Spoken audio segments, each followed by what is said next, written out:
Doing credit repair, the first thing you want to do when you get your credit reports, and I'll drop a link down below so you can grab your credit reports. But what I need you to do is look at the personal information.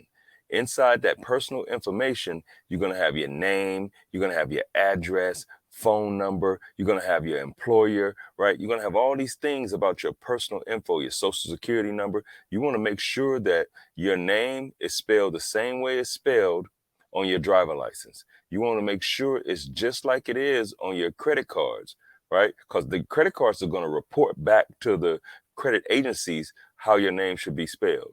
And if people make mistakes, then that stuff is going to be on your credit report. Like once I did my grab my credit report and I looked at it, I had my name spelled about 5 different times. My name was on there as Curtis Martin. It was on there spelled with Curtis wrong. And then it was on there spelled with Martin wrong, right? It also was there with just Curtis Martin. And then it was there with Martin Curtis. Like it had then it had a middle name that I had no clue who it was, right? So all of these names are on there and it don't look good for lenders when they look at it, right? When the lenders look at it, just imagine you going to loan somebody some money and they show you their ID, or you look at their credit report and they have 10 different names on there. Are you going to loan them some money? You're going to like, man, I don't know who this dude is for real, right? And to think about this, on top of that, you have 10 different addresses on there.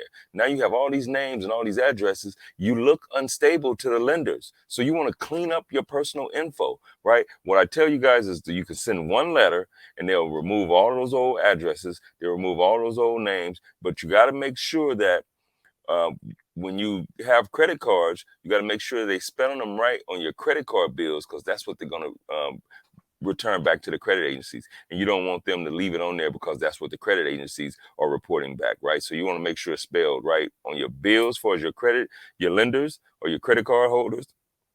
And then you want to make sure it's spelled right with everything you do. Once you check that off, then we're going to go to the next step. But you got to have your personal info cleared.